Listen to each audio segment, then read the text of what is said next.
Das Kölsche Ding der Woche. Uli und Frank präsentieren euch der Podcast zur stärksten Stadt auf der Welt. Kompakt, subjektiv, völlig vor in die Nummer und natürlich für lau. Hallo zusammen, da sind wir wieder und wie jede Woche sitzt mir der Angstgegner aller All-You-Can-Eat-Buffets gegenüber, die Raupen nimmer satt unter den Podcastern Mingen, Leven, Uli. Oh, hallo, schönen guten Tag, schön, dass ich wieder hier sein darf. Mir gegenüber sitzt die Läsche Nas aus Zollstock, Frank Mausbach. Und übrigens, wer es noch nicht wissen sollte, wir sind ab jetzt immer donnerstags und sonntags nach dem Kölsch-Club in der Altstadtwelle zu hören. Yippie, ja, yeah. Geile kölsche Musik, tolle Gäste und danach sind dann wir dran. Gruß an die Kollegen und vielen Dank. Dass wir on air sein dürfen. Ja. Aber zurück zum Thema, denn heute sprechen wir über der Hulk aus Kölle, Johann Arnold Klötsch, die Fressklötsch. Eines der vielen Originale aus Kölle. Um ihn soll es ja etliche Legende ranken. Uli, hast du ein paar, die du uns mal mitteilen kannst? Lass uns erst noch mal einen ganz kleinen Blick auf die Originale werfen. Das sind sowas wie der Maler Bock, die Läsche Nas, et Bolze Lott oder auch et Flöten Arnölche. Das war so ein bestimmter Schlag Mensch. Dafür müssen wir uns mal in die Zeit Köln des 19. Jahrhunderts zurückversetzen.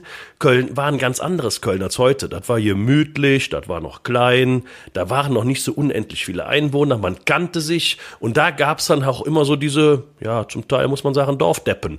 Die kannte dann jeder. Und dazu gehören diese entsprechenden Kandidaten, die heute in aller Munde sind, die man heute in Liedern besingt, die der Ostermann besungen hat. Und einer dieser Kandidaten ist tatsächlich der Fressklötsch mit den 100.000 Anekdoten. Ja, also er soll zum Beispiel 1000 Pfund schweres Kanonenrohr weggeschleppt haben, ein ganzes Rad Käse auf einen Schlag gegessen, er hat Franzosen mitsamt Wachhaus einfach weggetragen, er hat ein ganzes Kalb gegessen und nur er war in der Lage, die Originalrüstung von Jan vom Wehr zu tragen. Aber Uli, wie viel Wahrheit steckt denn da drin? Das lässt sich natürlich alles nicht mehr nachvollziehen. Also das ist alles viel Legende, es wird kolportiert, es wird erzählt und der Nächste erzählt es weiter, so ein bisschen Lagerfeuerromantik vielleicht. Tatsache ist aber, es gab den Fressklötsch, der tatsächlich im Original Johann Arnold Klötsch hieß. Den gab's. Fressklötsch war eigentlich eine ganz besondere Type. Wenn ich eben von Dorfdeppen gesprochen habe, kann man ihm damit definitiv keinen Gefallen tun, weil er war tatsächlich ein hochgeachteter Geschäftsmann, allerdings nicht sein ganzes Leben lang. Ja, also am Anfang war er zumindest immer bärenstark und immer hungrig, weil die bekannteste Legende um den Fressklötsch ist eigentlich die mit dem holländischen Käse. Da war er als Lohn dafür, dass er als bärenstarke Klötsch also quasi unser Kölscher Atlas, beim Entladen eines Schiffes aus Holland geholfen hat und erhielt daraufhin ein ganzes Rad Käse. Auf dem Weg nach Hause passierte dann Folgendes an der Zollgrenze der Stadt. Die Zöllner wollten natürlich Steuern haben. Hätte der Fressklötsch gesagt, nee, mach ich nicht, hat sich hingesetzt an den Wegesrand und hat vor den Augen der Grenzbeamten den Käse komplett verspeist. Jetzt muss man aber wissen, das war jetzt hier kein Babybell oder sowas, ne, sondern das war ein richtiger Laib Käse, ne, richtiger Laib Kies und die wiegen immerhin so circa 13 Kilo. Und als das Ding restlos verputzt war, dann ging der Klötsch einfach ungerührt seine Wege in die Stadt, ohne auch nur einen Taler Zoll zu bezahlen. Das sind diese Geschichten, die halt dann seinen Ruf als Fressklötsch gefestigt haben. Der Mann konnte halt unfassbar viel essen. Gleichzeitig war er, zumindest in jungen Jahren, Analphabet. Also der war wirklich so eine Type, die jeder kannte, mit Oberarmen wie ansonsten nur Arnold Schwarzenegger. Und der konnte halt hier schon in Köln aufräumen. Die andere schöne Geschichte war, das war während der französischen Besatzung noch, da haben die Franzosen Kanonen abgeladen von einem Pferdefuhrwerk und dann haben die erstmal ein Päuschen gemacht und der sah das und dann schnappte sich Fressklötsch einfach eine von diesen Kanonen und hat die mitgenommen. Zack, der ist natürlich erwischt worden, es kam zu einem Prozess und er wurde freigesprochen, weil weder Richter noch Geschworene halten es jemals für möglich gehalten, dass ein einzelner Mann ein 1000 Pfund schweres Geschützrohr stehlen könnte. Na gut, der Fressklötsch war jetzt nicht ganz so schlau in dem Moment, das Corpus Delicti lag noch auf dem Richtertisch, er schnappte sich dieses Ding und verließ freudestrahlend und tänzelnd das Gerichtsgebäude. Nicht schlau. Ja, zumal man kann wirklich sagen, also Franzosen konnte der schlichtweg nicht liegen, ne? Also frankophil war er nur wirklich nicht in seinem Leben. Aber eigentlich fangen die legendären Geschichten vom Fressklötsch eigentlich schon bei seiner Geburt an. Also je nach Quelle kursieren verschiedene Geburtsdaten. Gemäß seiner Todesanzeige war der Klötsch am 23. Februar 75 geboren. Im Kirchenbuch allerdings 1778. Also wie auch immer, irgendwo da so rum. Ne?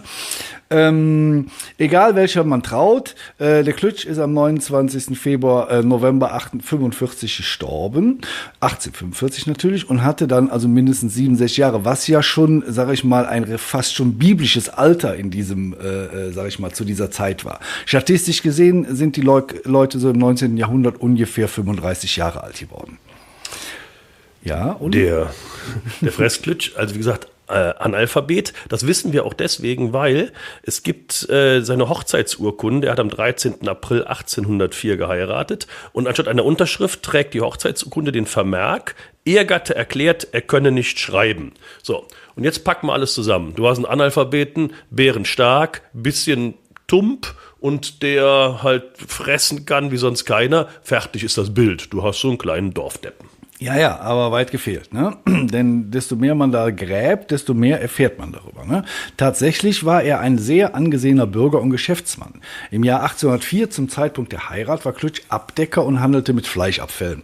Das ist jetzt mal, sag ich mal, standesgemäß für das, was in der Urkunde stand. Doch dann lernte er schreiben und lesen und wurde Altrüscher. Altrüscher ist was, Uli?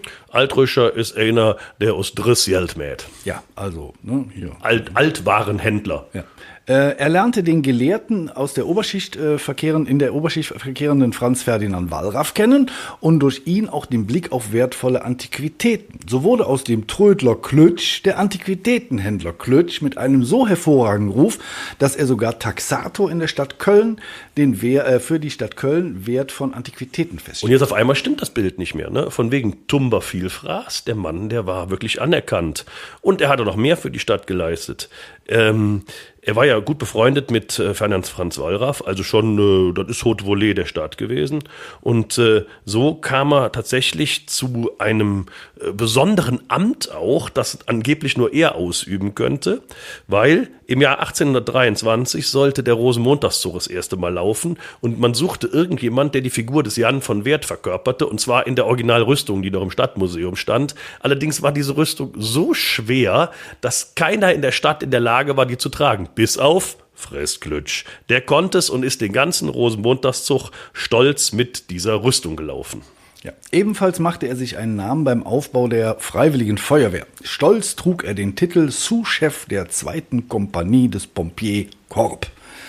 Also, wie gesagt, für damalige Verhältnis ist er hoch betagt gestorben mit ca. 67 bis 70 Jahren, wie auch immer man das lesen mag.